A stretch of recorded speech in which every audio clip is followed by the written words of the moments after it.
Full Spectrum Art Glass and Supply and Gallery in Colorado Springs, Colorado, where you make your own little glass creations. So here's some examples. Kind of like, really, we have to verify this?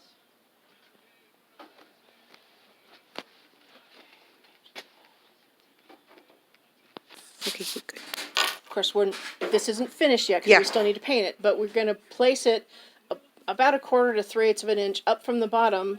Do you see how at the bottom we have all this little frit? Yeah. Oh, yeah. So that makes up our ground and wildflowers and all that kind of thing. So we need to make sure we have some room for that down here, because if it's here or really close, there's no way to catch anything here. Oh, and technically we want to cover this base. Okay. So that it looks nice and clean and sexy at the bottom. It's clean and sexy. I like that. Okay.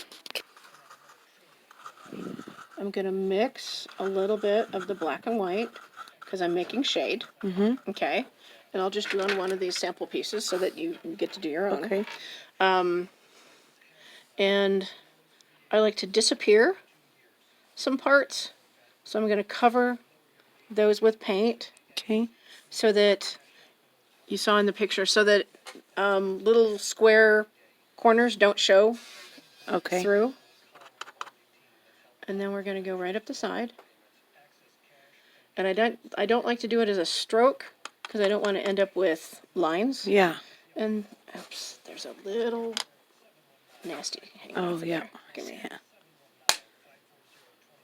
Water's getting warm. All right. So then you get to decide how much shade there is on the front. Bloop, bloop, bloop. And often I'll just kind of do this line, and then I'll come through and kind of drag it, mess with it to make some little imperfections. Okay. Because you don't want, nature isn't perfect. Right. And if this line isn't perfectly straight, then it looks like the tree is textured. Okay. Because I'm silly and it matters to me on a little piece like this. Yeah. So then from there, we need to do some scars. And, everybody has their own idea about how scars look. So I come from a stained glass background, so sometimes I do, kind of alternating triangles.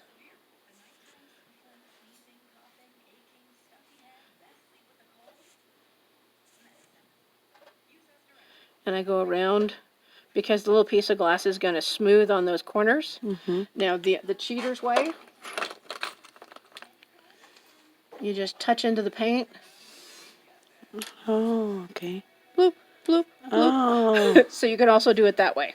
Okay? It is a cheater way. It is. And, the thing is, this paint is great because you'll notice, you see how it's starting to lighten a little bit as it's drying? Don't worry about that. It dries lighter, but then it's going to fire back to the color that it was. If I decided, this is too much, I can let this dry. You can see this little part is dry, and I can alter it. I can make a line narrower. I can, sometimes, every now and then, people get crazy about putting an eye in the middle of their scar. Once that's dry, it's easy to carve that to make it look more like what you want. Cool. Okay, so that's what we're going to...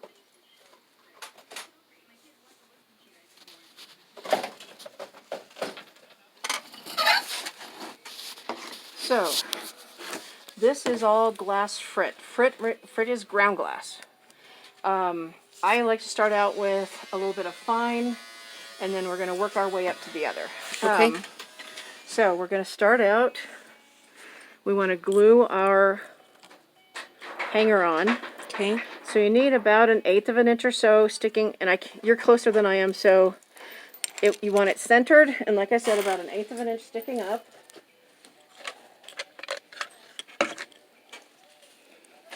Okay. And that's just like super glue? Yep. Okay. And here's number 2.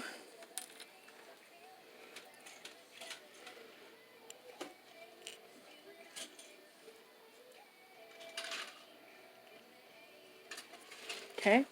Same thing. We really only need 1 drop because we're only gluing it so we can get it in the kiln, not for life. Okay.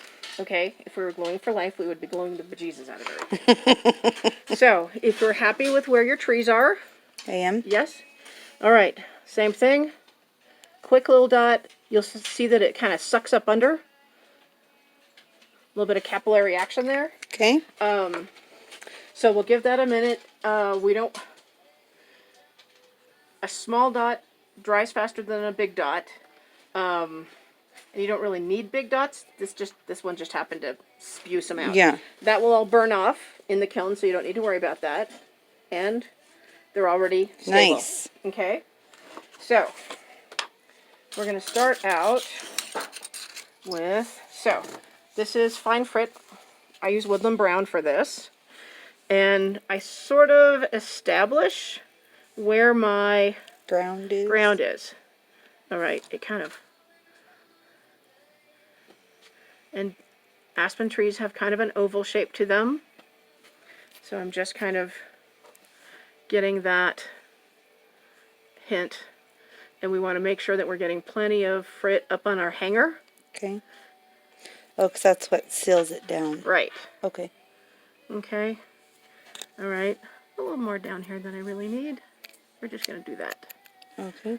An easy fix. So, and the reason I use the fine first is because once that's on there, it keeps the other stuff from bouncing off.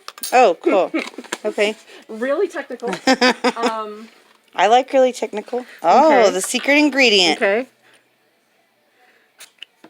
Inexpensive hairspray. Used to be able to get it at the dollar store, not anymore, so it's a Big Lots product. Oh, shoot. I I didn't know they didn't sell that anymore. That's crazy. I have not. You would think Well, with all the conscious don't aerosol. Well, You would think. right. Welcome to our world. Okay, so, I have a set process that I usually go through. I start with darker, work to lighter, so that you're working, you know, from shade up to, and we may not end up having to use all these colors, but, and then those are wildflowers. Oh, cool. Those are the fun part. Okay, so I figure even with fall, you're going to have a little bit of green, and we'll kind of run through one and then, you know. Yeah. Okay, so just a little bit of green. It's been 5 minutes. Do you want him to go ahead and start buffing? Yes, please. Just tell him to make sure that he takes the scissors out from underneath. Okay. Thanks. So much of that will get covered by the other colors. And are we right in the middle of the fall or beginning of fall? Sure, maybe the middle where it's prettiest. Okay. So we can still have a couple pieces of green. And again, much of that will get covered. Right. And you'll notice as soon as you start bringing in a different color, we start getting a little bit more depth and interest. Yeah, contrast. Okay, some contrast. Nice. All right, bloop, bloop, bloop, same thing. Just a couple pieces up there. It's already looking cool. You should see doing the bigger ones. Yeah, I mean, people who've never I will done be this back. get very excited that it's like, they'll come out saying, but it looks like a real piece of art. Well, It yeah. is a piece of art, right. No, I'll be back to do this on a bigger scale. Okay. This is cool. All right, and all these are staying on the table. So now we're getting into our more fall colors. I think I'm going to bypass burnt orange because it's a little heavy for this size piece. Okay. So this is pumpkin, and when you It's look at beautiful. this, well, the thing is, Oh, it is what's called a striker color. So where you're seeing multiple colors, it's going to fire to all one color. Oh, okay. So this darker color, basically it's the color of pumpkin flesh. Okay. Okay, so don't be misled by the multicoloredness of this, because that's not what you're going to see when it's done. It's all going to be that dark So, yellow. bloop, bloop, bloop. So I personally like to do what I call splashes, although splashes are harder to do on these little guys. Then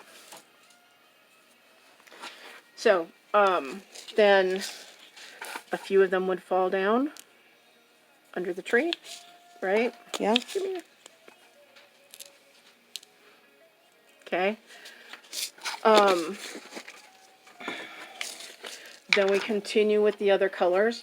I try not to end up with what I call like This will end up sort of more salt and pepper blended down here, where this, I try to go, you know, kind of heavier in certain areas, because often what draws your eye when you're looking at an aspen is it's a big pop of color. Right. So, although we can do like this, when we come through with yellow, we're going to kind of do a big spot over here. Okay. So, a little bit of this down here. So this is marigold, which is kind of school bus yellow. Yeah. Okay. And dun dun dun, you can't have an aspen without yellow. And all those people who are out in the east. Oh, that's beautiful. Okay. So you can see how much it's lightened up down here.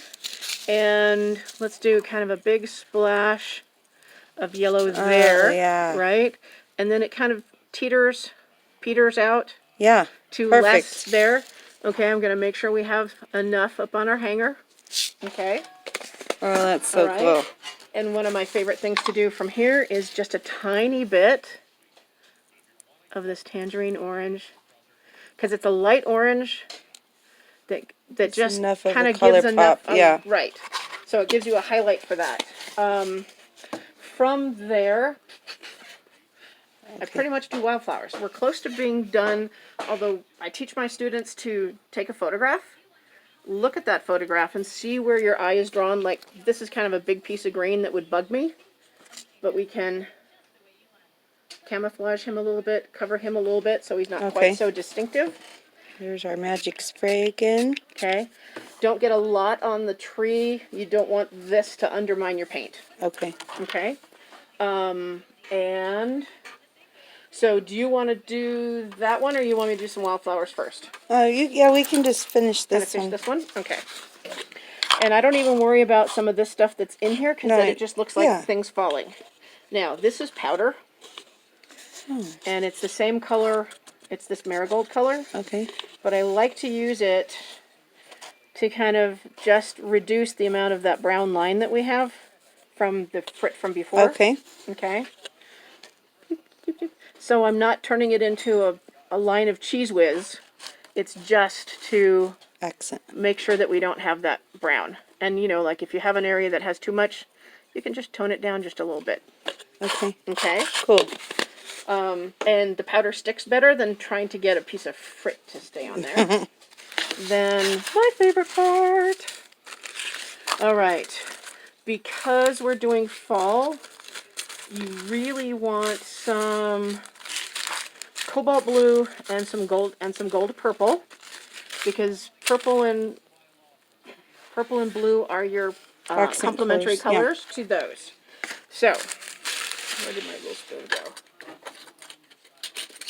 So you either do flowers as little stalks, right? Or they kind of grow in little patches. I try to do things in odd numbers, you know, 3s, 5s, because it's more pleasing to the eye. Right. So, dun. We'll start with these and then see what other, because everything that's in here is a legitimate Colorado wildflower color. Oh, cool. You know, are they all in the middle of fall? Not necessarily. All right, so I'm going to start out with just a few pieces on my spoon.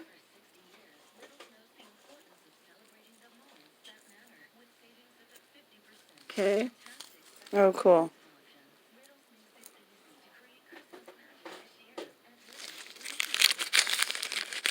Oh, I like it. And you can do more to this if you want. Let me just move that around. I have tweezers. If I was smart, I would use them. Just a couple more. So just like in nature, you don't want everything to be the same. You know, all perfect and the same height. Come on.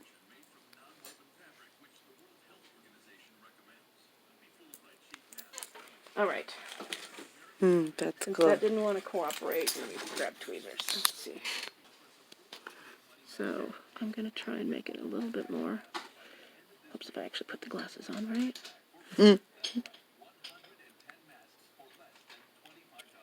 So Bloop, bloop, bloop. Oh, cool. Okay. Okay.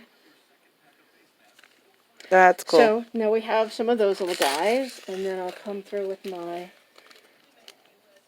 This is a kind of a bluish purple. Like a periwinkle almost. Well, this is gonna fire more purple. Okay. And it looks transparent, but it's gonna be opaque. So I'm gonna just kind of do some of these across here. If it was a bigger piece, I'd do it in like little areas. Yeah. But this little guy's kind of small, so. And from there, maybe just do a little bit of red. Because you'll see just a little bit can brighten this up. Oh, yeah. And you notice when I'm doing it, you don't want it just in one plane. Right. Because having it some closer to you, some further away, helps to create a little bit of depth. Because, yes, that actually matters to me, even on a little piece. What does it need? What does it need? I'm going to go with...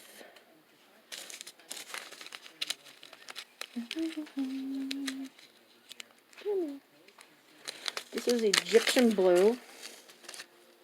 I like it because it reminds me of the color of wild columbines. And same thing, not a lot. Just a little. And I'm sort of the you cannot have too many wildflowers school of thought. I love it. Okay? So we'll look up here, make sure that it's sort of, we're kind of trying to keep that oval shape to our aspen. Just a little bit. Okay, at this point I would probably take a picture and see if there's anything that bugs you.